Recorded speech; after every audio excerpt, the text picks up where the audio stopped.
This is Fight Fans Radio.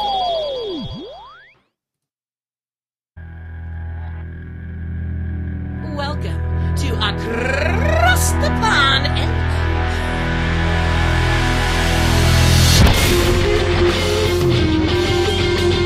with your hosts, Andre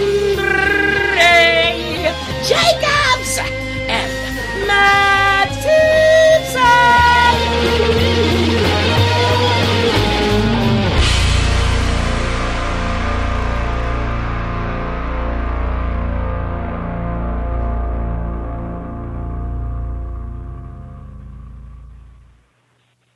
Ladies and gentlemen, boys and girls, this is Fight Fans Radio, and welcome to Across the Pond MMA.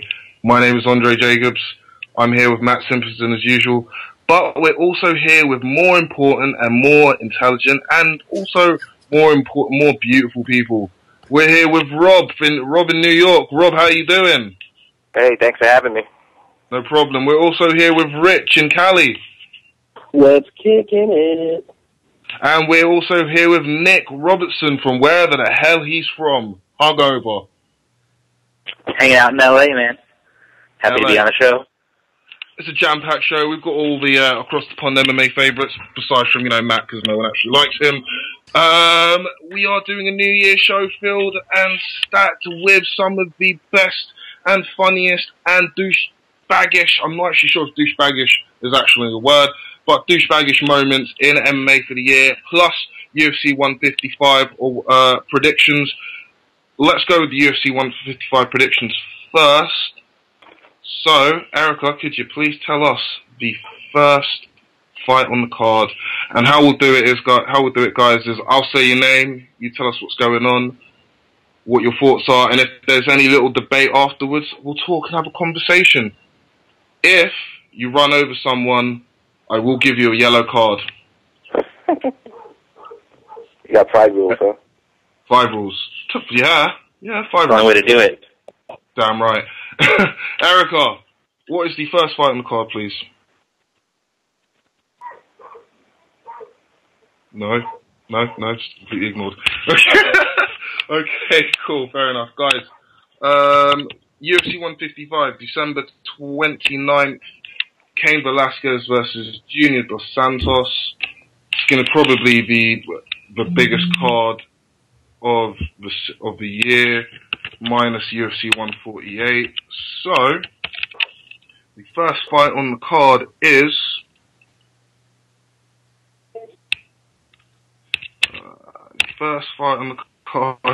hold on a second, this is so ridiculous. This is riveting radio, by the way.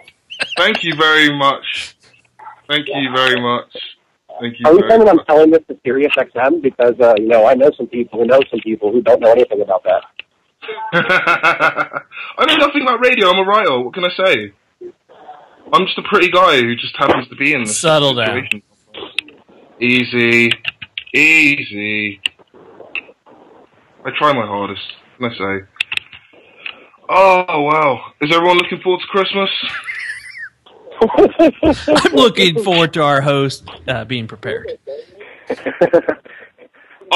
Dude, we usually do things one way, and apparently it's not going this way this time, so I'm not prepared in that realm. Hey, Andre, you need help? Sorry. I'm really hungover. Give me a break. All right, well, I predict the UFC 155 that it gets canceled, and we all decide to go to Disneyland instead, and Andre goes up on the seat. I'm not going to Disneyland. Are you getting set up, Andre? Because I can go. I can run the card for us if you need. Yeah. Could you just run the card for me? Sure. Okay. First fight on the card: featherweight match between Max Holloway and Leonard Garcia. Right. Cool. Nick, thoughts on Leonard Garcia versus Max Holloway? I think Garcia is going to take it. Holloway's pretty good. He's a good up and comer. He's got some creative striking. But he's really sloppy, and I think he's going to play into Garcia's brawling style and get caught. So I'm thinking TKO, maybe second round, somewhere halfway through the fight. Cool. So we've got Nick Robertson with a TKO to Leonard Garcia in second round of the fight. Rob, who have you got for Leonard Garcia versus Max Holloway? Well, Garcia's he's coming from a 3-fight losing streak, and it should be more like a 6-fight losing streak because he gave Korean Zombie and Man Fan when they first fought. Max Holloway, he's a tough Hawaiian striker. I guess both like to bang. I'm going with Holloway. Holloway's still, I believe, learning the submission game, so I'm saying it's going to be Holloway by decision. Cool. And, of course, Rich, who have you got? If Leonard Garcia fought an actual tomato can, I would take the tomato can in the fight. So, I don't care who you put up against him, you will never hear me say Leonard Garcia is going to win. So, Max Holloway, like, who cares? Fair enough. Matt, who have you got? Oh, I've got Holloway via UD. I mean, Leonard Garcia halfway through the fight, sometimes halfway through the first round, forgets everything that he's learned regarding to striking defense and just starts throwing bombs. Holloway's a very crisp striker with very dynamic striking. He's got great kicks, good jabs, straight. He's going to eat Leonard Garcia alive. This kid's not going to be afraid of Garcia. I mean, Garcia could land a big shot and drop Holloway. I mean, that can happen in any MMA fight, but I don't see it. I think Holloway's going to completely dominate Leonard Garcia past the first couple minutes. Once he gets a feel for him, he gets his distance down, he's going to light Garcia up. Cool. The next fight on the card is Chris Carriaso versus John Moraga in a flyweight bout. Who have you guys got for that? I'm going to go with Rich first. Who have you got? I had you guys on mute because I'm in a car full of people. So I started talking and there was nothing. We are professionals. I think that John Moraga is going to hug people a lot and it'll be pretty. There you go. Okay, cool. Nick? I gotta go with Carriaso. You know, he's got a solid ground game. Maybe he didn't win his last fight. He got a sticky decision. But he's creative on the ground, and I think he's gonna pull an early submission. Cool, Matt. With this, I mean, Carriaso's got a pretty solid base in Muay Thai. I think that Moraga's wrestling is going to come into play here. If he'll be able to keep the fight standing if he wants, or take it to the ground, where I think that he'll be able to control the fight. I mean, Moraga's a very powerful striker. Carriaso's not. I mean, the guy, I don't think he has any knockouts, so I don't see his stand up, even though he's got a nice left leg head kick, being a problem for Moraga. I think that he'll control the fight, get TKO in the second round.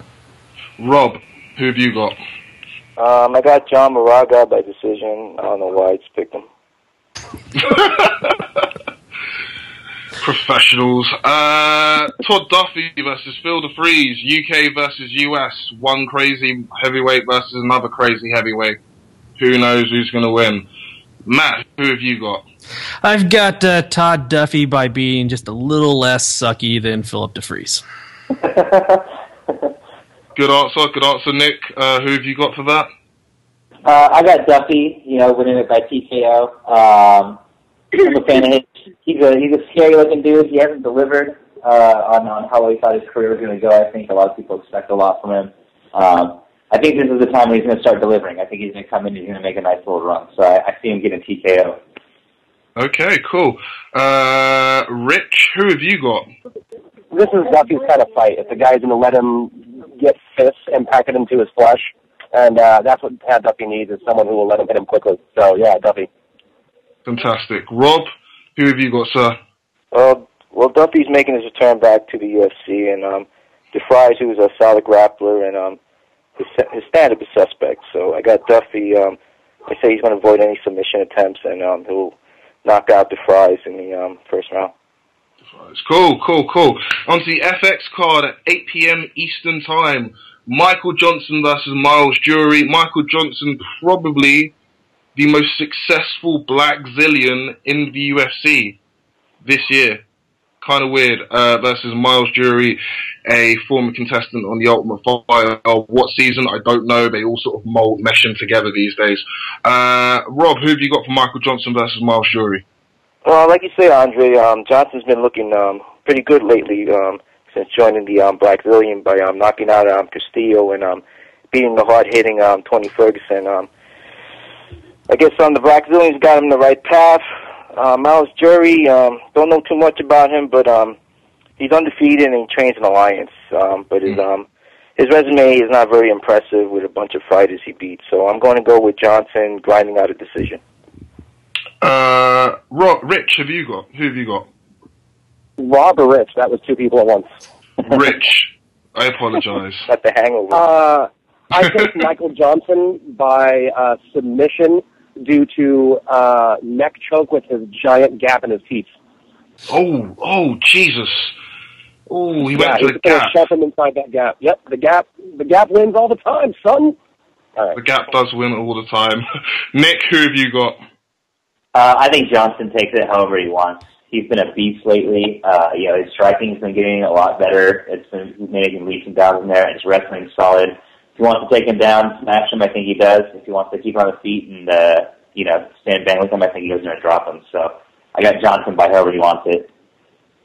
Sweet. Matt, who have you got? Yeah, I'm going with Johnson here, too. This fight makes absolutely no sense. Johnson's got to win over Roller, Tony Ferguson, and then Danny Castillo, and then he gets to fight Miles Jury. I mean, the only way this fight makes sense is if Jury's guy was to get was injured, and this was and Johnson was filling in.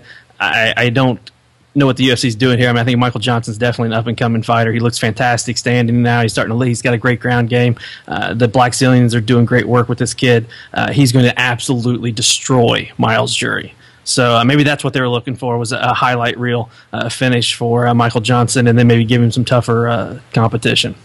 Okay. It is a good way to kick off a card. No, without a doubt. Definitely. Next fight, Melvin Guillard versus Jamie Varner. Arguably the two most controversial / annoying fighters to ever grace MMA. I mean, no one ever liked Jamie Varner for a while, and then he came back to the UFC, and everyone loved him because he was the comeback kid. And Melvin Guillard wears glasses without any actually glasses in them. So I'm not really a fan of that. That's a weird style choice.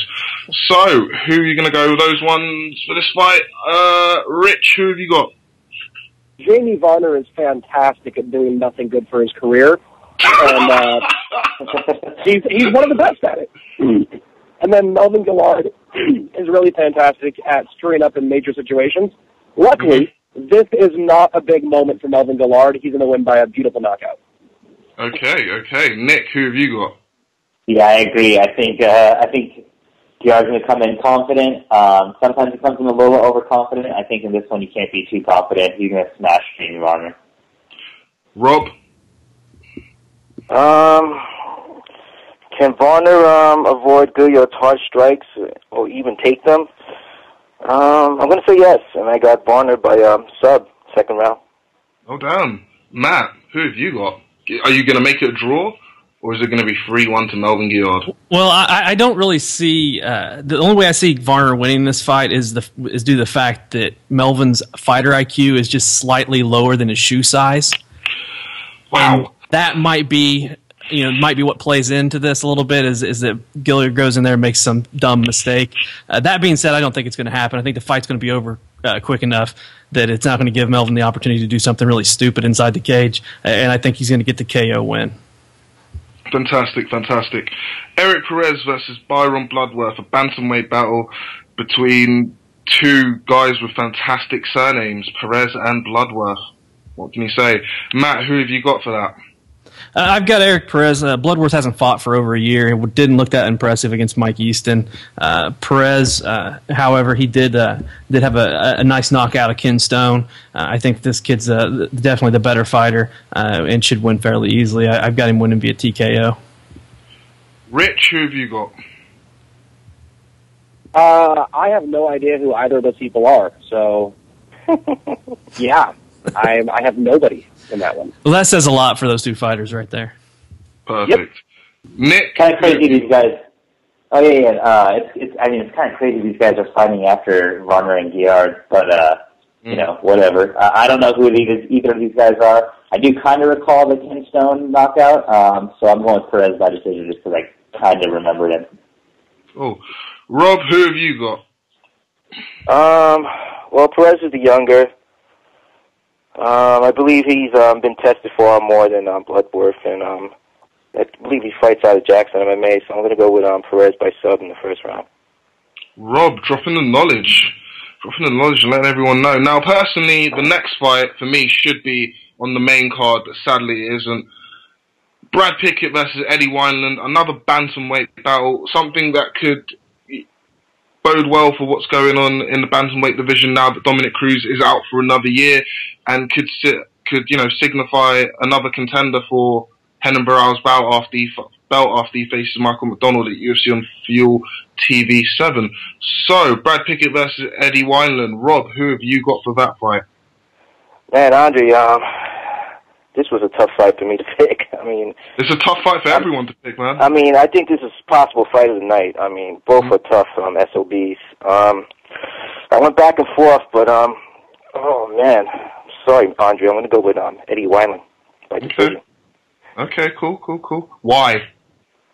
Why? I don't know.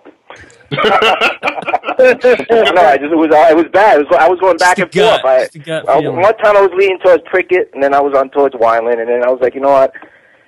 I don't know. I just tossed the coin up. I went with Wineland. Okay. Nick, who have you got?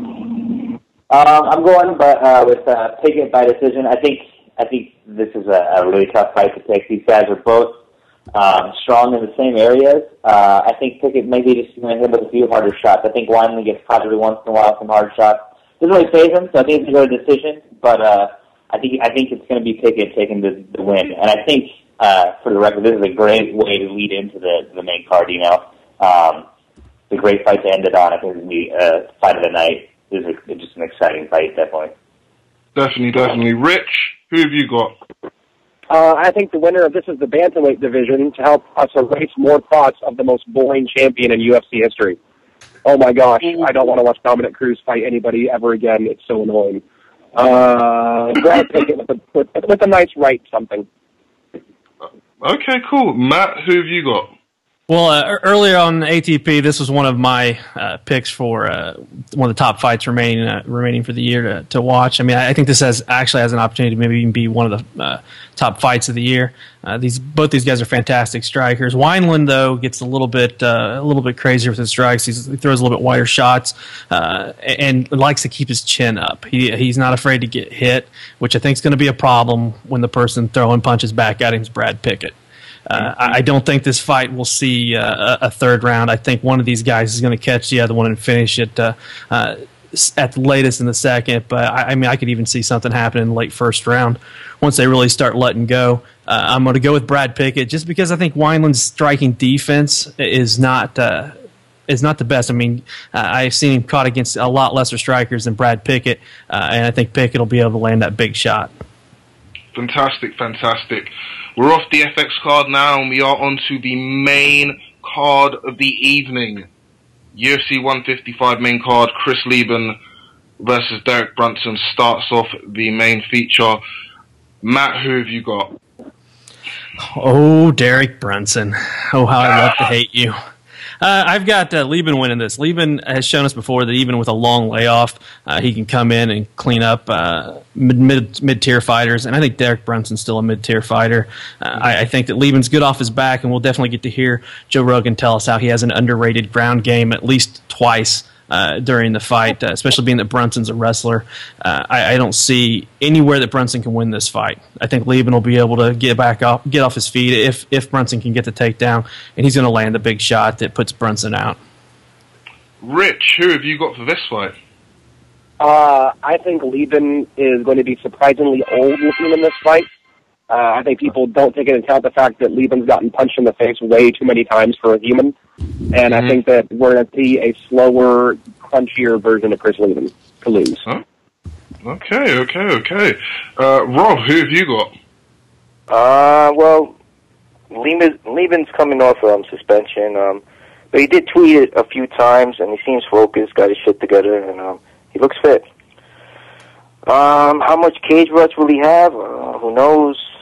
Brunson, who's a fill-in, coming from the Strike Force, fighting the UFC for the first time, he might have the jitters. I'm going to go with Lieben, first round knockout. And Nick, to finish off this fight, who have you got for Chris Lieben versus Derek Brunson? I think I got to go with Lieben. Using my MMA math, which doesn't always pay off. I could see Brunson surprising everybody. Lieben has been off for a while. He has been punched in the face way too much. But Brunson was dropped by Jacare in his last fight in like 40 seconds or something like that, and Lieben hits a lot harder than Jacare. I think Brunson's getting put to sleep quick. Cool. And you know what? You don't know. Lieben might come in drunk, so who knows? I mean, he fought visiting drunk. That's true. Yeah, he's got the wild card factor going on. You never know how fucked up he's going to be when he's coming to the octagon. That is below the belt, but still funny. I can take that. That's all good. That's all good. No yellow cards thrown out. Yushin Okami versus Alan Belcher 2, the rematch that nobody asked for. Rich, who have you got for this enthralling bout? I can't imagine picking anyone but Alan Belcher in this fight. Alan Belcher's the guy who's like, hey, listen, you're Polaris. You like hanging out in a pit full of leg snakes? Sure, I'll jump in and fight you there. So I don't know what Yushin Okami's going to do other than hug him and be silly. So I'm assuming you're going to go with Alan Belcher? Alan Belcher's going to punch him a lot. Perfect. Rob, who have you got? Yeah, I got to agree. But I got Belcher by split decision. I mean, I think Belcher is going to do enough to in the stand-up and avoid minimal damage if he is taken down and just get right back up. So I got Belcher by split decision. Fantastic. Nick? Nick Robertson. Doesn't seem to be here. I'm here. I had muted for a second. Sorry about that. It's a tough fight for me to pick. I want Belcher to take it, but it's hard for me to pick against Okami. His style, he just smothers dudes. He gives them such a hard time, and I think he's going to do the same thing to Belcher. If Belcher worked on his jits as much as he did for the Paul Harris fight, I could see him surprising everyone on the ground again. But I think Okami's going to grind him out and get the decision. Okay, cool. Matt Simpson, who have you got? Yeah, I kind of feel the same way. I mean, Okami's going to go back to his strength, which is his grappling. And Belcher, I mean, he's a fantastic fighter. And everybody, I mean, he's somebody that there's a huge groundswell for as being one of the top middleweight guys that everybody seems to ignore. And he's got great striking. He's good off his back. He's got decent takedown defense. He's a solid all the way around fighter. I don't think this guy is going to be the fighter that everybody wants him to be. I don't think he's going to win the middleweight title. That being said, Okami, he's coming off. He's 1-2 in his last 3 fights. 2 horrible knockouts. I mean, vicious knockouts. It's really a tough fight to pick. I mean, I could see the split decision. I could see Okami, grinding out a win. I could see Belcher outpointing him on the feet. I don't think Belcher knocks him out. I'm going to go with Okami. I actually had Belcher picked initially to win this fight, but I'm going to go with Okami via decision. Okay. And talking of Okami, the man who slayed him in Japan, no sexual innuendo, Tim Boach versus Costa Philippou, third in the card, middleweight bout. Matt, who have you got for that? Going with the Barbarian, man. I think that Boach's wrestling is just power. I mean, the guy's striking is still rudimentary, but when he hits you, it's really, really, really hard. And so I think this wrestling is going to be the difference. I think he'll be able to push Philippou against the cage, and it probably won't be a very exciting fight. I mean, he's not going to stand out in the middle and let Philippou just tee off on him. I think that this is going to be a fight that's fought against the cage, grinding out. I think he'll grind out a UD. Cool. Nick, who have you got for this? I think I gotta go with Boach. Philippou, I think he throws big looping punches. He's always just looking for the knockout. Boach isn't like the best striker out there in the middleweight division, but he's pretty clean. I think he's gonna keep it technical, and if he just keeps it tight, sticks to the basics, I think he can just outpoint him on the feet. I don't see him dropping him, but I think he's gonna get the decision. Fantastic. Rich, who have you got? Did you guys ever see a movie in the 90s called The Great White Hype? Yes. Yes. The Great White Hype was billed and shown to be a really funny comedy, and then when you went in and watched it, it was just a bunch of trash with Damon Wayans. And that's how I feel about Konstantinos Philippou, is that he's been billed. He is the Great White Hype, of fighters. He's been billed as exciting and flashy and cool. It ends up just kind of being like, he fought somebody. So I'm going to go with Bochum. Rob, who have you got? Yeah, I'm going to be boring here. I'm going to go with Tim's Wrestling to get him a decision win. Okay, cool. Joe Lozon versus Jim Miller, a lightweight bout, which says literally everything is going to be awesome. It's probably arguably the most exciting fight on the card behind Brad Pickett and Eddie Wineland. So I'm very excited for it. Are you guys? Who have you guys picked? Rich, who have you got for this fight? Joe Lozon is the king of all things badass outside of the 209 area code. Joe Lozon by something super cool and surprising. Okay, cool. Rob, who have you got?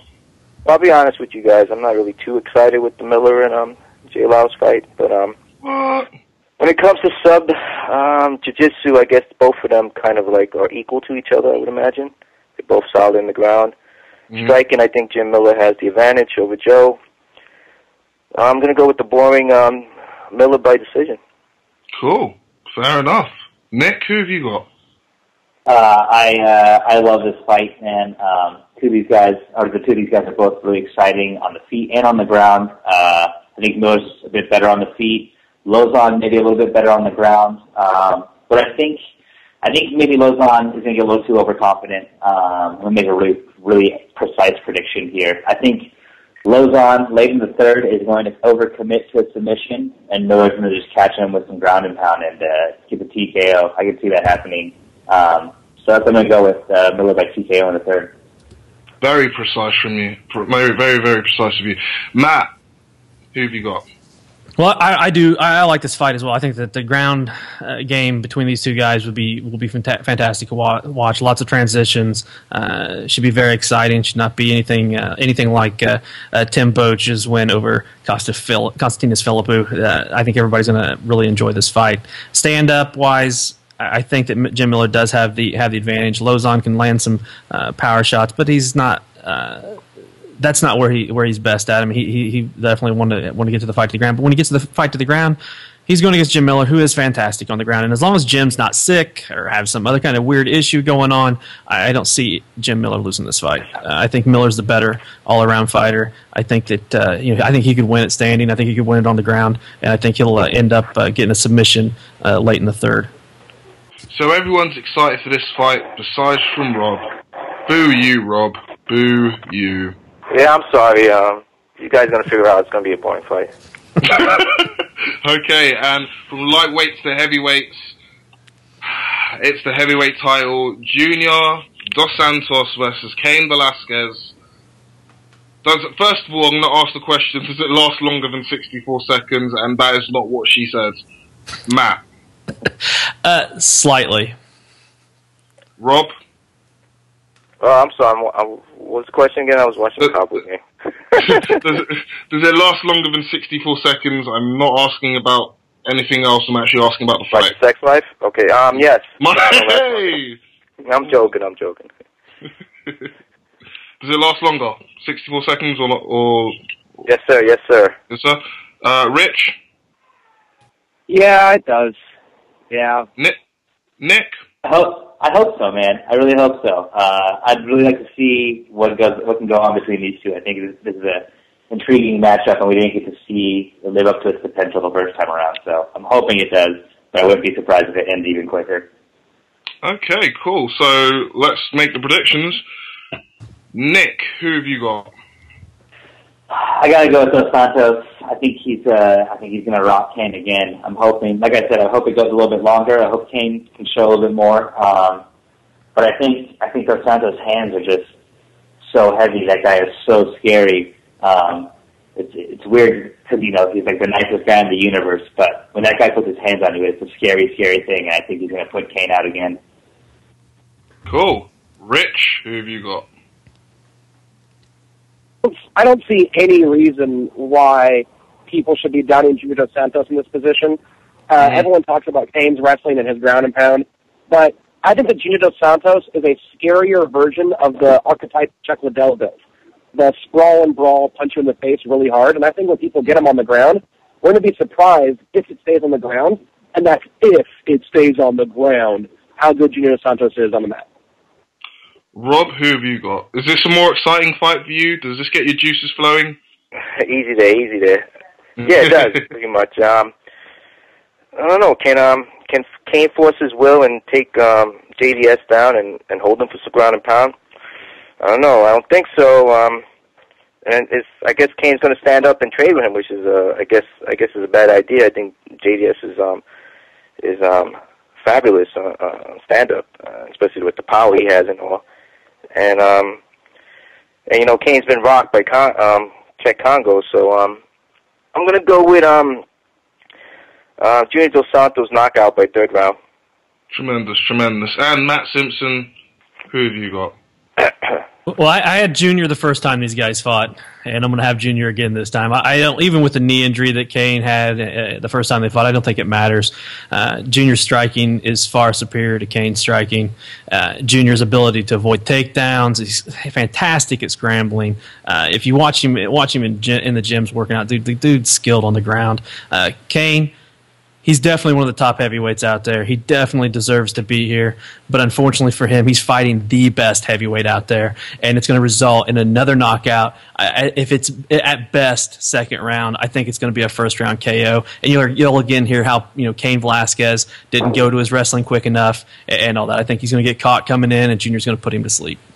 Okay. And that, ladies and gentlemen, is the predictions for UFC 155 on December the 29th. But we're at the end of the year, so let's get some awards. Let's reflect on what's occurred in the last 340 something days.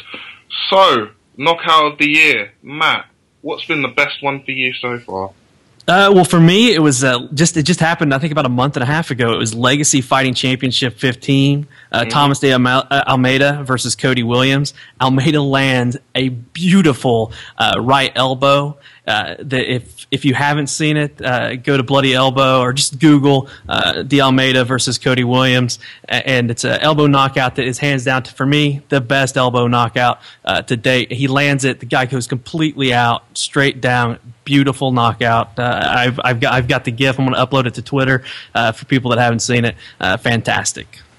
Cool. Nick, what knockout made you shout, "Oh shit"?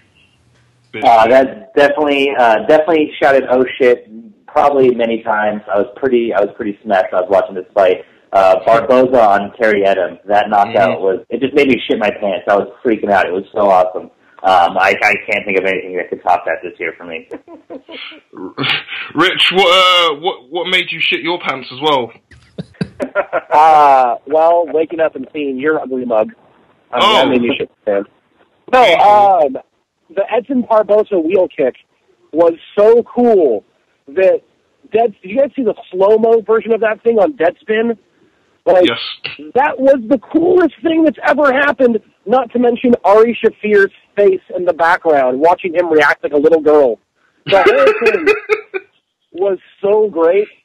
From the way that Terry Edom's body just was not okay on the way down to the way that foot landed, that might be a knockout of the decade.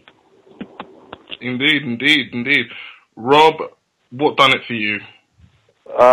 Before I say mine, Rich, yeah, that was an awesome knockout, I got to say, and I did win a bet with that fight. Something about what was that drink again, Andre? Butt first. Yes. Well, anyway, my knockout. I'm sorry. Anyway, my knockout was I wanted to go with I didn't want to go with the big name, the usual knockouts when someone gets knocked down and then they pretty much pound on them once they're down and the ref just steps in.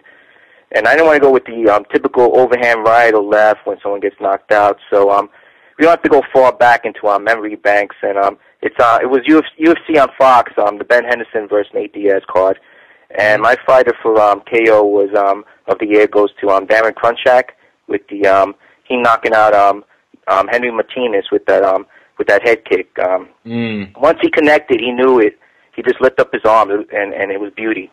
I mean, it sort of reminded me back in the days of Pride and Pro Cop. Definitely. It was a beautiful knockout. And the fact that he walked away and came out to Real American by Hulk Hogan, well, not by Hulk Hogan, but made famous by Hulk Hogan, just made my heart fly. Hey, Andre, how does that song go exactly? I wouldn't be able to tell you, mate. I'm not a singer. Submission of the year: chokes, arm breaks, and nasty situations such as that. It's all beautiful in the world of MMA. But what was the submission of the year for you, Rich? Ronda Rousey over Miesha Tate, hands down. I think this year wasn't a year of crazy cool submissions like we had the year before. You know, we're coming off the you know, an inverted triangle, putting someone to sleep, all that crazy stuff. But in terms of impact, that Ronda Rousey armbar over Miesha Tate was one that just, I think, changed the way everyone viewed female mixed martial arts and took Ronda Rousey from someone that people who were into fighting watched to a national news story. Very nice, very nice. Nick, what was the submission of your year? I'd have to go with Korean Zombie on Dustin Poirier with the Darce choke. Nice. You know, that was such a crazy, exciting fight. I thought Poirier was going to run through him. I love the Korean Zombie, but I was like, oh, dude, Dustin's got this. And for him to lock up the Darce, which is kind of one of Poirier's go-to moves on the ground, I thought that was awesome. And he did it with style, and it was just a great moment. That was definitely my favorite submission this year. Rob, what submission really done it for you this year? Well, I wanted to go with someone with not a big name, but I couldn't pass this one up, and it was back in UFC 153, and I have to give it to Damian Maia, who submitted Rick's Story by neck crank. Maia squeezed so hard that blood began to drip out of Story's nose, and got to give a big up to Story though for being tough enough and trying to hold out, but damn. With that pressure, that must have hurt. So, Damian Maia. It was definitely nasty. It was very nice. That my life. It's so nice to see Damian Maia submit someone again, you know? It is quite nice. I mean, wait a minute. He did TKO someone, didn't he? Or was that just a back spasm? Was it a rib spasm? I'm not sure. Dong Hyun Kim. What was going on there, man? Weirdo. Matt, what was the submission of the year for you? Oh, for me, it was Campman versus Alves. Campman getting completely dominated for 3 rounds, and then sinks in a guillotine that wins the fight for him with less than 60 seconds left. Was it a beautiful submission? No. Was it anything that we've never seen before? No. But it was still a come from behind submission that I absolutely, I'm still dumbfounded as to why Alves shot, but he did. He made the mistake. Campman made him pay. And that was my submission of the year. Sad. I'm kind of sad that no one mentioned Nate Diaz versus Jim Miller with the guillotine choke with the tongue sticking out. But there were some decent ones this year. I'm a bit sad that no one mentioned that one. But everyone each to their own. Fight of the year, guys. There've been some very good brawls this year, which have made us go out of our seat and kick the TV. Well, I don't know. Did anyone actually ever see the video of the kid kicking the TV when Tito Ortiz lost? No. Oh yeah. Beautiful. Yeah. It's fantastic. It's fantastic. But there have been some very good fights for the year. Matt, what's your fight of the year? What was the most exciting fight you've seen this year so far? Well, I tried to really go deep and find something that not everybody was probably going to pick, but I said this was the fight of the year after it happened, and I still feel like it is, and so I would feel I would be doing a disservice if I did not say Chan Sung Jung versus Dustin Poirier. I mean, the fight, if there was a fight that I wanted to show someone all the aspects of MMA, it would be this fight. I mean, you had flying knees, you had fantastic transitions on the ground, you had takedowns, great stand-up work. I mean, it had everything. And then with the finish, with the Darce choke, I mean, it was just a fantastic fight from beginning to end. It's a fight. It's actually one of the fights that are looked at as fight of the year that I would want to see happen a second time. I'd love to see these two back in the cage again and go at it a second time and even a third time, because I think that they could be the result could be different every time. Fantastic fight, my fight of the year, without a doubt. Chan Sung Jung versus Dustin Poirier.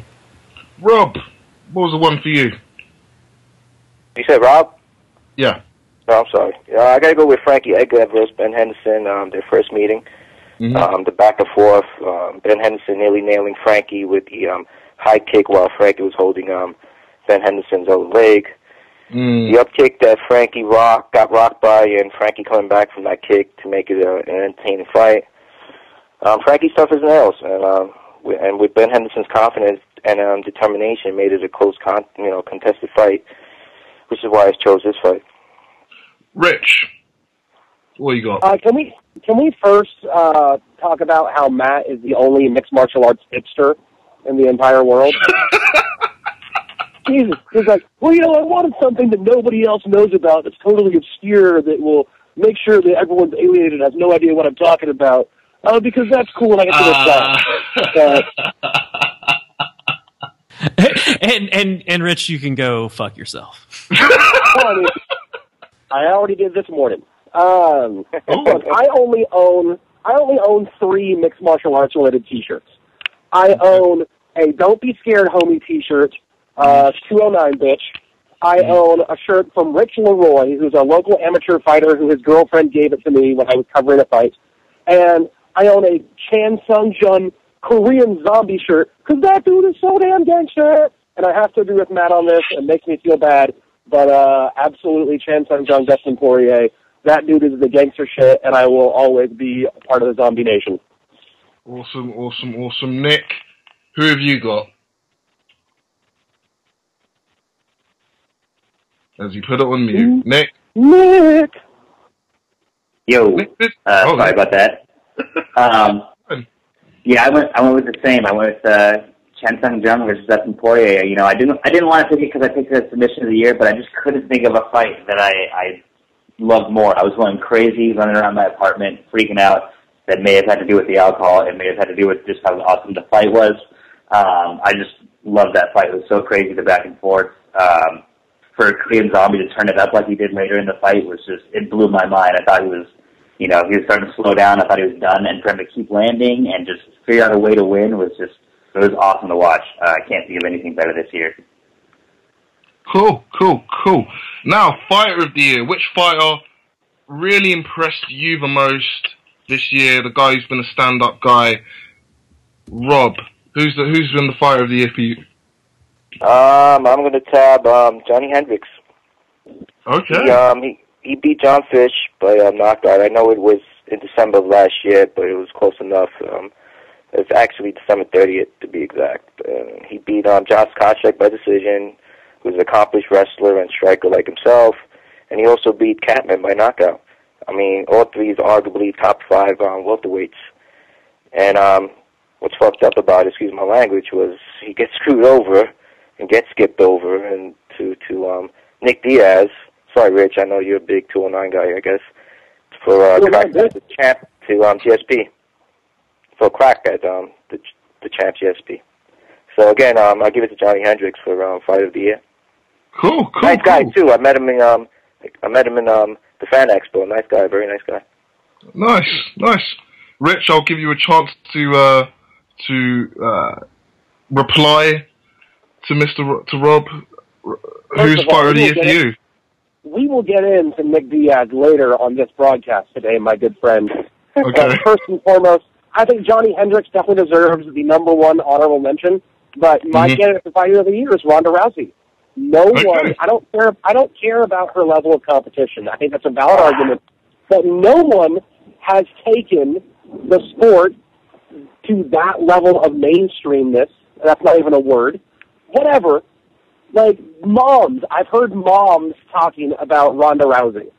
She's doing something right now. Let's talk about fighter of the year. How about the fighter who's taking mixed martial arts out of the basement this year? Ronda Rousey deserves that mantle.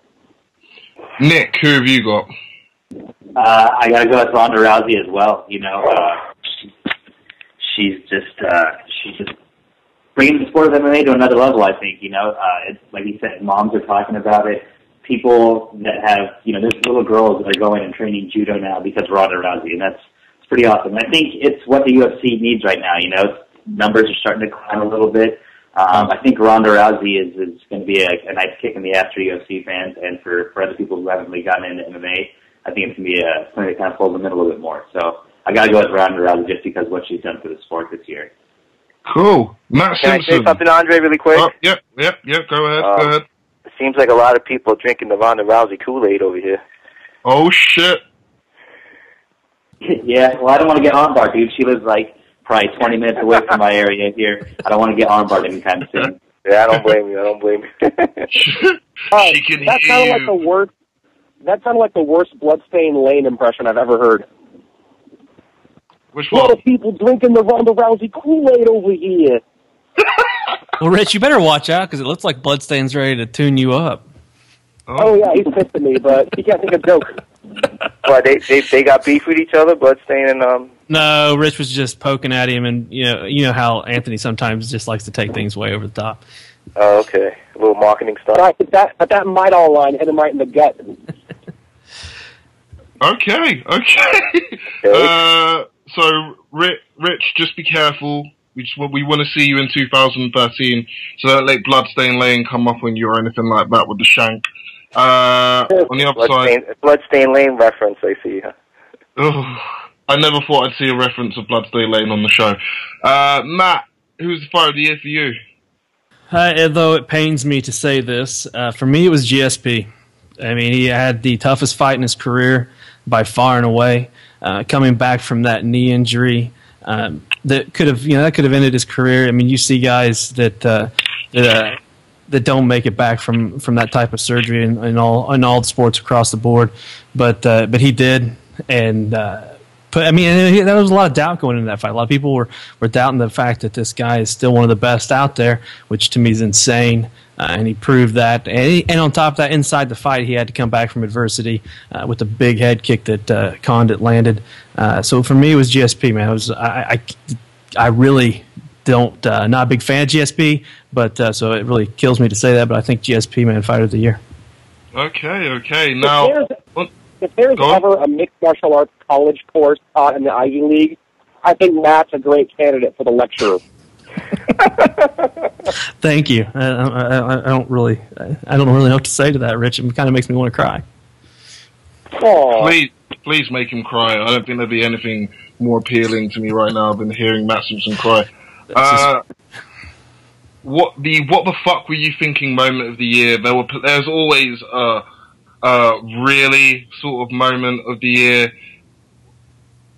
What made you go, why this year, Matt? What made you really just question this sport? It was probably the time that you said that you watched Twilight. That really made me question all things MMA and the fact that I do this show. I watched one movie, dude. Yeah, but you don't really have a good... And there's no excuse for watching Twilight. I didn't enjoy it, though. I mean, Rich has sported Team Edwards on his avatar and on Twitter, which is kind of strange. But the fact that you watched it, I mean, I think that that is definitely my what the fuck moment. You know, Andre, the watching it's one thing, but it's the Robert Pattinson poster that really throws it over the top. Easy. Careful now. And since we're on the topic of you...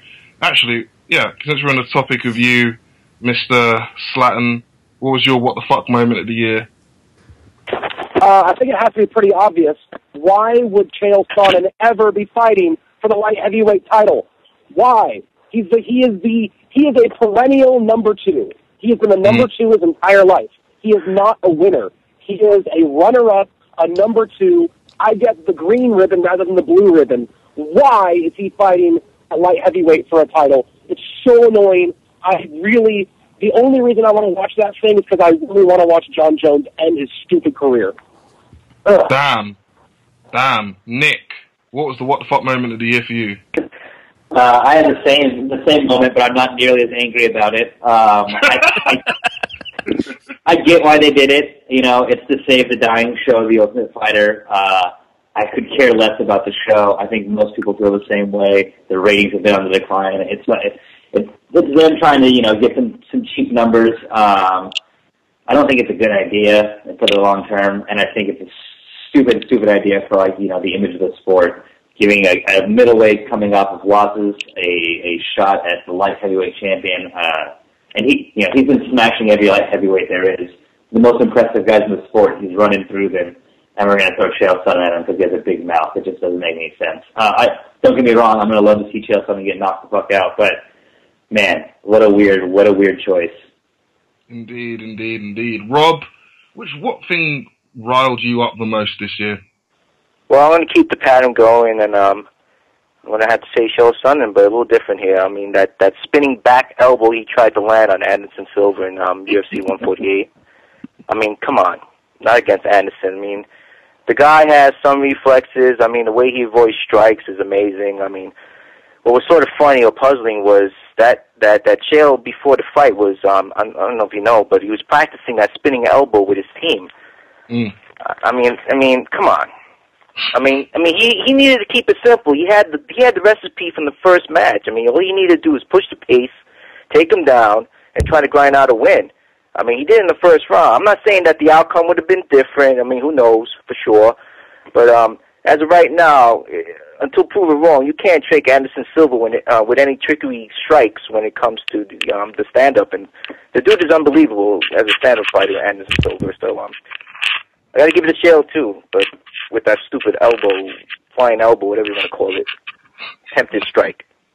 Fair enough. I'm kind of sad that I put the next category together next to the previous one, because it seems like it may be the same person. It's douchebag of the year. What else do I need to say, Matt? Who's the person who you just considered to be a douchebag this year? Well, in the world of MMA? it was a come from behind victory. There's lots of guys that I like to rip on and make fun of, but Rory McDonald in the last few months has succeeded in being by far and away the biggest douchebag in MMA, and will definitely be on my radar all next year to be made fun of any opportunity that arises, which is pretty much any time he's interviewed. He's definitely a creeper. I mean, he's trying to pull off the American Psycho thing, and to me, he looks more like a child rapist. I'm going to go with Rory McDonald, giant fucking douchebag. Wow, that was wow. Rich, who have you got? Matt already nailed it. Rory McDonald needs to clean up that back knee and change his stupid haircut. Fair enough. Nick, who have you got? I feel kind of weird because I'm a BJ Penn fanboy and a half, and I didn't pick Rory McDonald. I went with Jeremy Stevens. You know, he had the whole bar incident as he went to jail for this year. That all came to light, where he kind of basically almost beat the guy to death. And you know, hearing the story, it was just such a fucked up situation. I just was very glad to see him get just smashed by Evie Edwards in his last fight. Jeremy Stevens is my douchebag of the year, and hopefully we don't see him back in the octagon for a while. Rob, who have you got? This could be interesting. Josh Koscheck. And for two reasons. Go and hit me. I mean, I don't hate Josh Koscheck. Actually, I like him.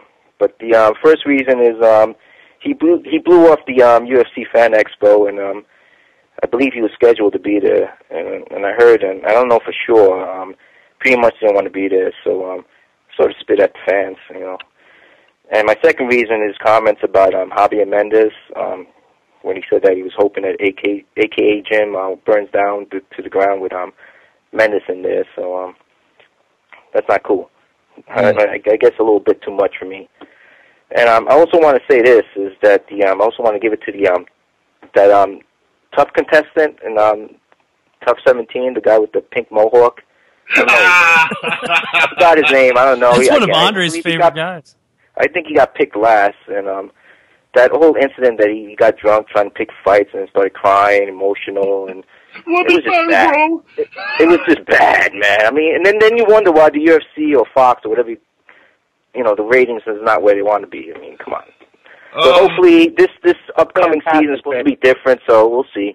But that was bad also. So what I want to know is why did the Ultimate Fighter think it was a good idea to show Ricci drinking wine with his girlfriend? I mean, that was hands down one of the dumbest moments in MMA. Hey, man. Drinking wine is a culture. Yeah, it looked so lame. I was like, wow. I was like, that's some great editing there, guys. Hey, guys, I'm very sorry, but I'm in El Paso, Texas with my extended family, and they're waiting for me to eat inside of a restaurant called Crave Kitchen. So I'm gonna have to go, but I'm gonna Twitter direct message Andre my remaining picks. But you guys be well. All right, see you, Rich. Take care, Rich. Later, man. Later. And then there was 4 of us. if I counted correctly.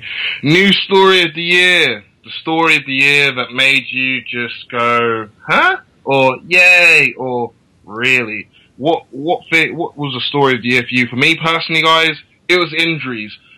Was there any card that was not affected by injuries this year? I don't think so. Not at all. I can't think of one. Nah. It was ridiculous. But that's just me. I don't have an opinion. Matt, what was it for you? Well, for me, with all the horrible things that the media is currently reporting, it was Nick Newell winning the lightweight championship for XFC. For those that aren't familiar with the guy, he is a fighter that's missing his half of his right arm or his left arm, and it was due to a birth defect.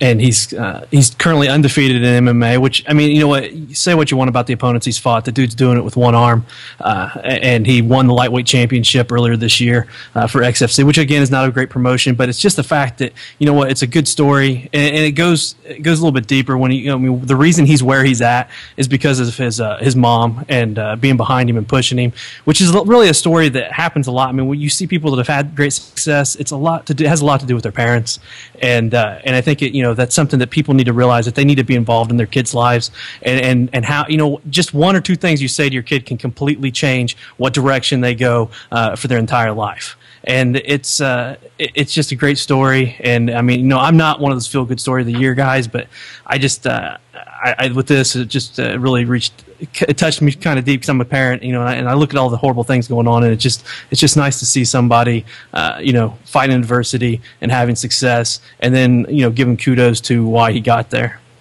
Matt Simpson claiming he's not a feel-good story of the year guy, but nearly making me cry. Hypocrite. Nick, what was the story of the year for you? I'm going to keep pounding down that Kool-Aid, and I'm going to pick Ronda Rousey becoming the first woman in the UFC. I think that's huge. I think it's a big step forward for the sport. And it wasn't a crazy year in MMA. Like you said, there were so many injuries. There's just so much stuff that didn't deliver. There were some great cards, some great fights, but I think that was the one moment where I was like, sweet, that actually makes sense. Like, that's a good moment. It was just a lot of, what the fuck stuff this year, And this is the one thing that, made me go, yay, and it actually made a lot of sense. So, yeah, Ronda Rousey becoming first woman in the UFC, I think it was huge. It's beautiful. Two guys talking about positive things, and then we get to Rob, who no doubt has something slightly aggressive and killerish to say. Rob, what was the story of the year for you? Well, I'm gonna let you down a little bit, Andre. But Matt, that was a great pick. But I'm gonna go with the same thing with Ronda Rousey and not so much Ronda Rousey, but with the UFC and Dana White finding women's MMA and making a division in the UFC and women's MMA and the reason why I picked that was pretty much that it's no secret that Dana went on Twitter and also in the media that he pretty much shitted on women's MMA, and now all of a sudden he's signing a division in WMMA in the UFC. So I'm gonna have to give that the new story of the year. But even though we all know that pretty much it's the UFC promoting Ronda Rousey and not really women's MMA, women's MMA, it's pretty much Ronda Rousey's division. So. We'll see what happens, I mean, there's Cyborg Santos out there. Will they ever meet? Who knows? The weight's a big deal. I mean, one is, I don't know who's ducking who. I know one doesn't want to cut the extra 5 pounds. The other one doesn't want to add the extra 5 pounds. It's a little game that they're playing right now. We'll see what happens. But hopefully we get to see that fight this year coming. On to the next one, and it's the event of the year. The event that was just pure excitement from start to finish. The one where you look back with your friends and family and go, that was a fucking good card. For me personally, UFC 142. Brazil. Jose Aldo running out at the end, up the staircase, and celebrating with the fans. Fantastic end to a fantastic card. Nick, what was your event of the year? This is a tough one to pick. There were some cards that, even though we had so many injuries and everything like that, there were some cards that really ended up delivering. A lot of cards that surprised, that weren't supposed to deliver on paper.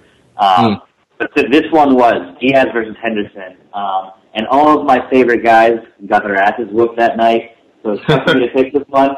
You know, Diaz got smashed, BJ Penn got smashed, Shogun got beat. It was very upsetting for me. It was a very emotional night, but it was a great card. It was a great card. All those fights were exciting from top to bottom. The undercard killed it. The main card delivered. You know, changing the guard. There was a lot that went on in that card, and I think that was the card of the year for me. Cool.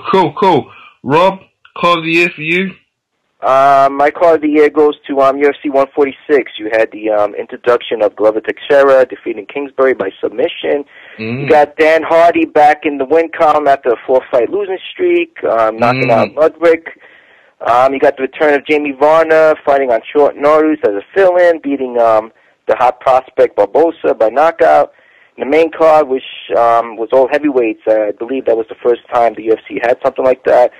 You had Struve subbing LeVar Johnson, which is not a big surprise, but then again, you didn't know if LeVar Johnson was going to land one of those devastating right hands. You had Roy Nelson knocking out Dave Herman, and big shout-out to Dave Herman, who's trying to recoup from his addiction over there. You had Kane coming back from his first loss and beating, destroying Bigfoot Silva. I mean, he opened up pretty bad. I mean, the cage match pretty much looked like a slaughterhouse. And lastly, you had Junior Dos Santos defending his title for the first time by knocking out Frank Mir. So UFC 46 for me. 146. Oh, outstanding. Matt, who have you got? Well, for me, it was UFC 144, the return to Japan. It was great seeing Takanori Gomi, even though he's definitely not the fighter he used to be, getting a win. Anthony Pettis' knockout of Joe Lozon was just absolutely sick. Hatsu Hiyoki doing business. Yushin Okami getting destroyed by Tim Boetsch in the third round was probably one of the biggest comebacks of the year. You had one of the fights of the year in Frankie Edgar, Ben Henderson. Mark Hunt's knockout of Czech Congo. It was just a fantastic card from top to bottom. I really enjoyed it. Sweet, fantastic. Most memorable screw-up of the year, and well, we have some of the best judges and referees in this sport, so how could there be any screw-ups? So, hey, Matt, screw-up of the year for you. I tell you what, I thought about referees and judges, but to me the biggest screw-up of the year was actually a fighter, and that was Alistair Overeem. After narrowly escaping NSAC the first time by putting off his piss test, he says he's not doing anything involving PEDs, and then what's he do? He pisses hot and says he didn't read the label, and he goes to the same well that so many other fighters go to when they piss hot. And Alistair Overeem was set to fight, for the world title if he won it. He was going to be. He has a huge fan base, and he just really screwed up. And the fact that he was, what was it? Just a few weeks prior to doing so, saying that that he doesn't do anything that he shouldn't be doing, and yada yada yada, and clearly is full of shit. Damn, Matt, you are an angry man today, aren't you? I am when it comes to that dipshit. It just irritates the hell out of me. Okay, Nick, who have you got? I've got to go with a moment that was picked earlier, Chael spinning back fist against Anderson. I wanted Anderson to win that fight. I was picking Anderson to win, but I face palmed when Chael did that. I was like, what is this, bro? What is going on right now? What is happening in your head that makes you think you can throw a spinning back fist on the best striker in the UFC? What the fuck, dude? And then sure enough, so we all saw how that went. He got smashed by his knees or by that knee and taken out, Just a very, very stupid move. Cool. Rob, what have you got? My screw up goes to the ref Josh Rosenthal for allowing for far too long Chris Ryman to pound on Mark Munoz after he landed that huge devastating elbow. Yeah.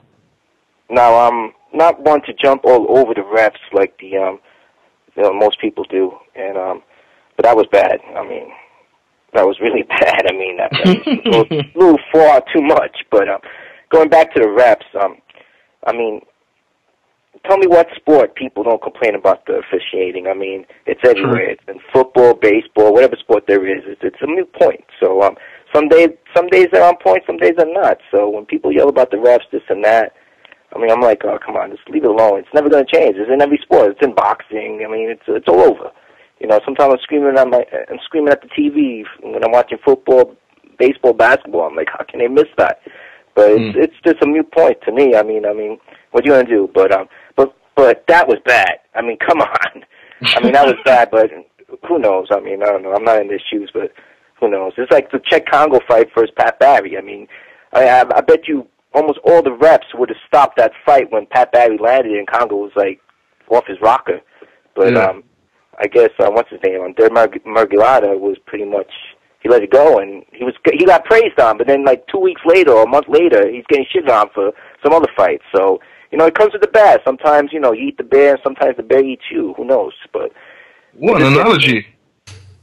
Yeah, I learned that from a long time ago from some asshole. But anyway, so it was just crazy. So anyway, let me start ranting and babbling. Go ahead. Go ahead, Andre. Do your thing. It's fine. Worst MMA moment of the year.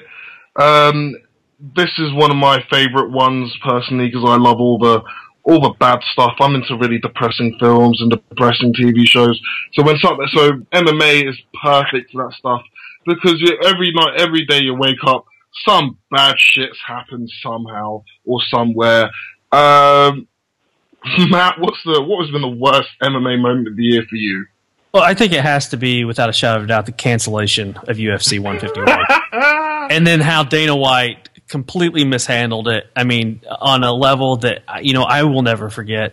Blaming John Jones for the cancellation of an event is absolutely ludicrous. And not having the forethought to have something in place to avoid situations such as these is beyond, I can't see anything where this is okay and that this is not the UFC's fault. And then on top of that, like I said, throwing John Jones, who at that time, is one of your top athletes, one of the most popular fighters that you've got in your stable, and then you just crush him. In a press conference is just beyond. I could not figure out what the hell he was thinking, what he was going on. It just goes back to what I've said multiple times: is that Dana White needs to get a leash put on him. The dude, he goes with his motions way too often, and I understand that there's people out there that like it and they love watching him go off, and it's entertaining. But when you do stuff like that that it hurts one of your top fighters, it's just deplorable and just very ignorant. Okay. Rob, worst MMA moment of the year for you, sir? Well, I'm going to have to agree with Matt there. I also picked the cancellation of UFC 151. Did John Jones get too much of the blame? Maybe, I guess. But what I don't get is pretty much. Obviously, you guys know I'm not a John Jones fan at all, and he pretty much brings the worst out of me. I mean, sometimes I sound retarded when I start dumping all over him.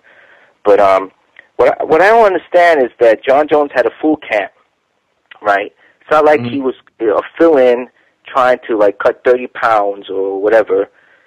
And when they offered him Chael Sonnen, he said no. I mean, just by pure talent, he could whoop Chael Sonnen's ass. So I don't know why the hell he didn't just take the fight. Now, I'm not blaming John Jones at all for the cancellation at all. But I don't know what's that word I'm looking for. Flabbergasted or I just didn't understand. I mean, he's arguably pound for pound number 1, 2, top 3. He's the light heavyweight champ of the world, and for him to duck a middleweight, a 185er, it got me. He could have just beat him just pure talent. I mean, I don't know. I'm not blaming John Jones at all. I mean, it was a combination of everything of Dana White, UFC, Zuffa, whatever you want to call it, and John Jones for not accepting that fight or making it happen. But that was my moment. It's just, I don't want to jump on John Jones. I don't make it a John Jones bashing party here, or for me, that is. But that was my moment of the year that when it came to the worst moment. Not only that, I wanted to see Dan Henderson land that overhand right and knock the shit out of him. I had that in there. Anyway, go ahead, do your thing. Nick, worst moment of the year if it was a clean sweep? I'm gonna stick with my pick. You guys convinced me that that's the worst moment of the year with you guys' rants on it. It was a terrible moment. But I'm gonna go with Bomber getting popped for steroids in his last fight. Like, just such a he had a chance to go out, be a Hall of Famer for what he did, on The Ultimate Fighter, He was always an exciting guy, and I just don't know what was going through his head. For that to be his last fight, it's just such a bad thought on his record. It just sucks. And I want to like the guy. I want the guy to be in the Hall of Fame, but after something like that, I don't know. Second time getting popped for steroids, PED use in MMA. They say it's a lot more rampant than we know. So it's just really upsetting to see that point be proven that, it's everywhere. And even guys who are, crazy fighters who go out there and will take any fight, they're still popping steroids, and that's why they're down to take those fights. It's just upsetting, the whole PED thing in MMA, and seeing Bonner get popped in his last fight was just a big bummer for me. And so my worst moment, though I do have to agree now that the cancellation was just ridiculous. Everything around it, the way it was handled, the blame game, all of that, just so bad. It's ridiculous. Tremendous. That was a good pick. That was a very good pick. Now, Rob, I believe you want to go and watch watch the Cowboys play, whoever the hell they're playing. I'm not really a big American football fan, but that means you should go because it's the entertainment portion of the show. So, Rob, hey Andre, but you forgot one thing: the prediction for the year. I got predictions for next year. Oh, you got a prediction of the year? Oh, do you want to do that? We can do that. What's the prediction of the year for you? Prediction. I gave it much thought. So okay. I got two predictions here. Okay. One of them I try to be a little funny, I guess. But I mentioned it somewhat before. I got Christine Cyborg Santos will beat Ronda Rousey. What? Damn. Yeah, coming up. They're gonna meet somehow, some way. I guess some weight somehow in the future. And I got Cyborg's ending Ronda Rousey, sort of like he did to Gina Carano. Okay. Now, my second prediction is this. I gave it much thought, and if it's a little corny, forgive me. But my second prediction is that Tom Filthy Lawler and his crew, I guess Steph Petruzzelli and others, will come out as the Village People performing Macho Man for one of his next fights. So Lawler, if you're listening, well, you should be listening. Make it happen. And by the little chance it does happen, both Matt and Andre must post a Twitter photo as one of the Village People in full costume, of course. How are we getting thrown under the bus here? Oh, no, I'm making a little bet here. And for the young peeps or listeners out there who don't know who the Village People are, just Google them. That's basically me. Matt Lawler, if you're listening, you should be listening. I hope your next fight, or it doesn't have to be your next fight. Hopefully you're still in the UFC. Well, you should be in the UFC. But come out to the Village People as performing Macho Man. I mean, you could be the Indian, or you could be the biker, or the construction worker, whoever it is. And once they perform that, Matt, it's a little Matt and Andre, it's a little bet that you guys gotta dress up in full costume and make it your Twitter photo and on Twitter. Little bet, because last time I was on, you made a little bet with the last year with the predictions. So I gave it a little thought. I'm only in if Nick Robertson's involved in this as well. All right. You know what? It's a crazy prediction, so I don't think it's gonna happen. If it does, I'll get down. I'll be the biker. Game, set, match. Nick, have you got any predictions for next year?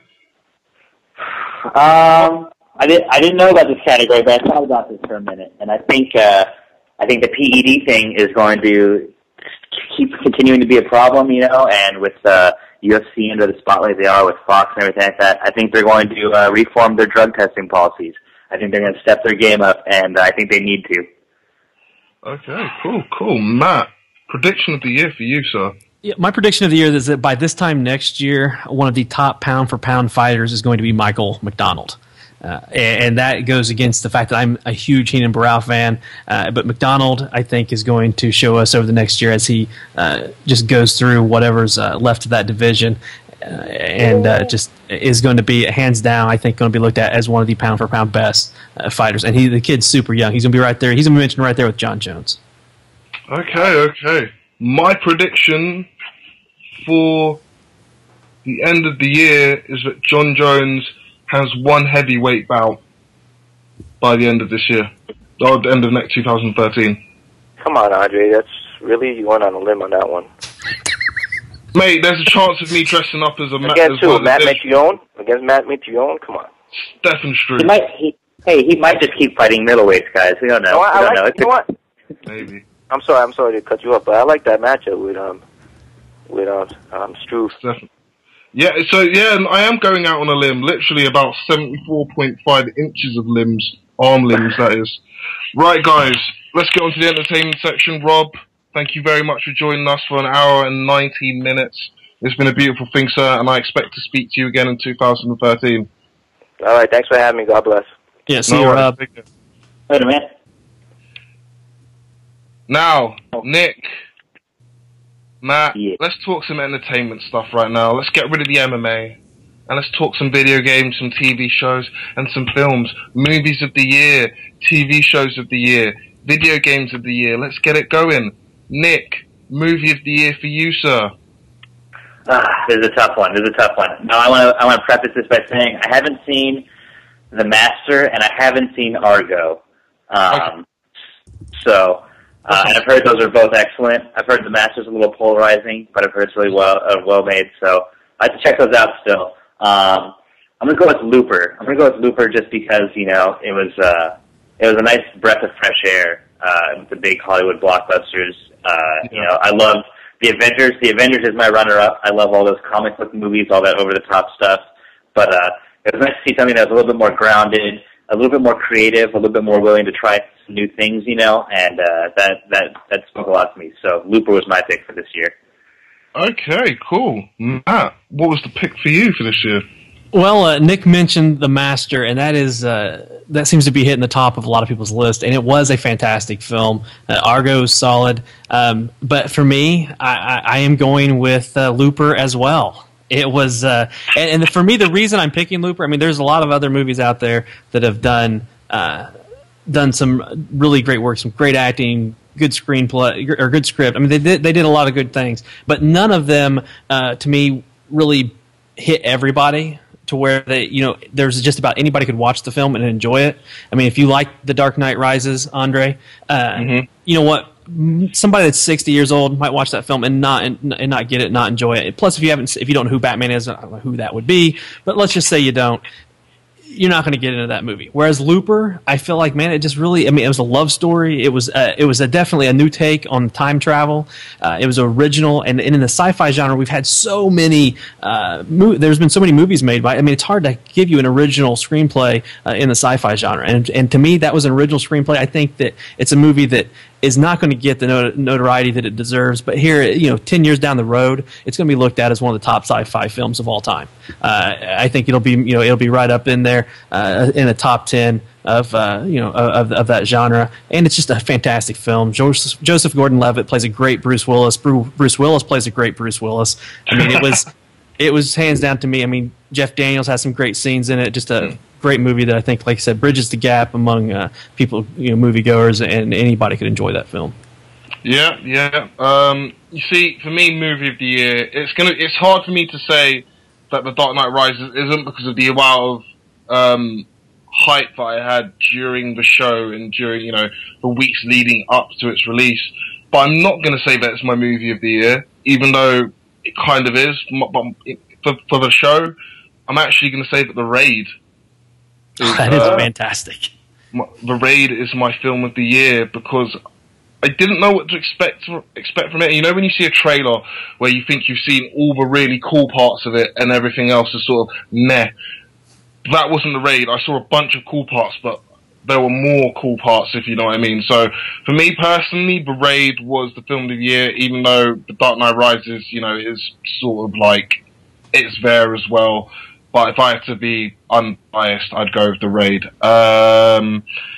TV show of the year, and it's been a great year for television. It really has. If obviously you guys follow me, then obviously some of the guys who listen to the show follow me as well. You can see me tweeting about TV shows on a regular basis.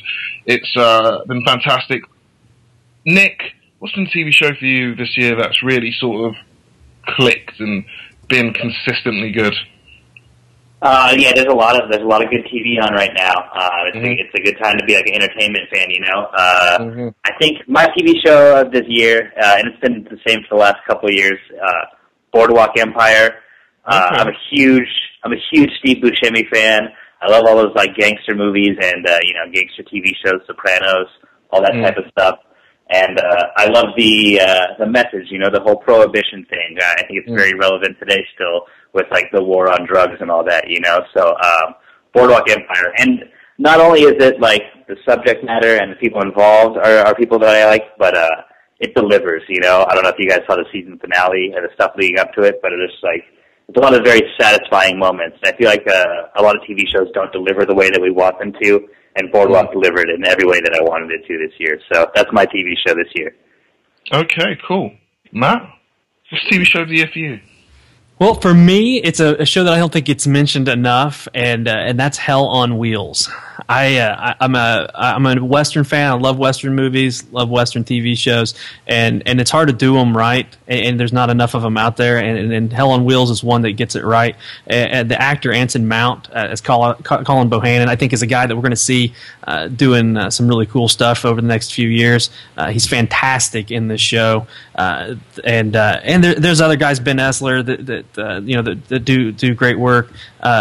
But it's just I really enjoy it. I think they do a great job with it, and it's a series that I hope continues on. We get another 4 or 5 years out of it. All right, cool. I've never actually seen Hell on Wheels. I'm just starting on Justified, so I'll have to leave that one for like maybe the summer. But this one's my pick for TV show of the year is probably going to infuriate Matt. So Matt, please be cool. Nick may not. I'm not sure if Nick watches this, but for me personally, Dexter has been my TV show of the year. So I'm assuming. I'm gonna let you go ahead and go with it, Andre. I'm not gonna interrupt you, other than just to say, go ahead and tell us why. Okay, right. Basically, my thing for Dexter was I liked the way I hated the season before. I absolutely despised the season before. So if the first episode did not catch me straight away, I was going to give up on it. I couldn't do it anymore because that last season was terrible with Colin Hanks. And it caught me. I was completely into the show, completely and utterly into the show. There wasn't anything about it that the Quinn storyline didn't really have me, but everything else, to be honest, I was really excited about it. I mean, yeah, there was some weak points, but when are then, unless it's Breaking Bad, when isn't there weak points in a TV show? I'm gonna have to go with Dexter. I like the way they're going with it, and I like the fact that they're wrapping things up now. That's just me. I hate that you picked that because now I feel like I have to watch it. There's been a couple people that have told me it's good. I watched the first couple. Do I not? I watched like 2 episodes and I just didn't care anymore. I just don't care anymore. But everyone said it's really good. So I don't know. I feel really conflicted. This is how Dexter. I mean, the first couple episodes I thought were decent, and then it just derailed. And then the last 2 episodes were good. So maybe it bookends well, but overall, man, there's no way that can be the best show for the year. How did you do that? No. I didn't say this was the best show of the year. I said this was for me the personal best show. Okay, I know your personal. If I wanted to say maybe best show of the year, I would have probably said The Walking Dead had some fantastic moments and it was very consistent. I don't know, man. Dexter's horrible. Sons of Anarchy consistent, but for me, Dexter, I was looking forward to that every single Monday night. And we'll go on to a next category because I'm not going to take you criticizing me anymore. Suck it. Video games of the year. Nick, let's start with you because you are the guy in the video game industry. What's for you? What was the video game of the year for you? Well, I feel like here's the thing. I was in the video game industry. I'm out of the video games now. But I worked on UFC Undisputed 3. I kind of gave up on video games for a little bit. And so I got to go with UFC as my game of the year. I played a couple other things, but nothing really clicked with me. UFC, I'm definitely biased. I worked on it in a couple facets, but I just had so much fun playing it, you know, and it's just such an awesome game. It's a shame that THQ didn't drop the patch for it. I was disappointed not to see that happen after I left. I think they could, you know, the online community could have used it, but just it was a game that we wanted to make as like a Pride fanboy and like an old school UFC fanboy. Like everything I wanted to have in there was in there, you know. So I gotta go with that. That's my pick of the year, and it's definitely a cop out. So I apologize. It's perfectly fine. I enjoyed the hell out of it as well. Matt, game of the year for you, sir. Man, there were so many. Elder Scrolls, Halo 4, Dishonored, Assassin's Creed comes back in a big way. I mean, there were so many games to pick from. But for me, it was a game that did something that so many other games have tried to do, and at least for me personally have failed, and that's to really create emotion and make you really feel attached to characters. And the game that did that for me was The Walking Dead by Telltale. I mean, it was initially when I play the games like that, like your Mass Effect, Cooter, Knights of the Old Republic, you know, I go in, I always want to kind of be like the loner, bad guy, assassin, whatever type of character. I have a pretty set of morals, standards that I follow and stick with in the game, and I typically don't really care what happens.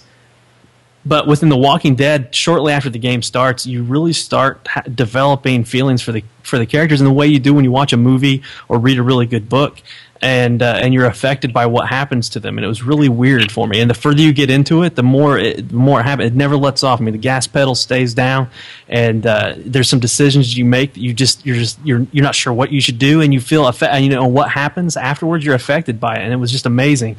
I really, really highly recommend that anybody, even if you're not a Walking Dead fan, check the game out. I mean, I guess if you're not a horror fan, you might have some problems with it, but I mean, I was completely taken aback by what it was able to accomplish. Okay, and for me personally, maybe you guys won't enjoy it, but for me, FIFA 13 was the game of the year, just because it's already given so many awesome experiences with friends. Like I don't really play it alone very often, but it sort of, because football is such a big sport in this country, it brings people together. Do you know what I mean? Like there'll be 6 of my friends in a room just watching watching us play FIFA and having a laugh and swearing and having beers and just being guys. And that's what video games is all about for me: bringing people together and having a hell of a lot of fun. I thought you'd go with Football Manager. No, that's just a personal thing. I don't really think anyone else will actually ever play that aside from me. Even though it's like even though it sold like 1 million in a week in the UK, so you know, whatever. But I was amazed by that. I didn't even know that was a big thing. I was like, what? Yeah, that's crazy. Yeah. Hey, whatever. People love it. That's cool. Indeed. It's like the twilight of video games. Yeah. Right, Nick, we've taken a lot of your time, up an hour and a half, in fact. We'll let you go and we'll wrap everything up, but thank you very much for joining us. Have a nice Christmas and Happy New Year, and get really, really drunk, dude. Oh, I will, and I'm sure you will too. This holiday season, I got no work, so I'll be smashed. I'm gonna be a mess. Thanks for having me on, guys. Have a Merry Christmas and a Happy New Year, and hopefully I'll be on in the next year or so. Right, no worries, you'll be back. Good Christmas too, Nick. Later. Adios. And now we come to the end of Across the Pond MMA. It's been a fantastic year. We've joined Fight Fans Radio. We've met the lovely Erica. Erica, would you like to say anything? Go Skins. Go Skins.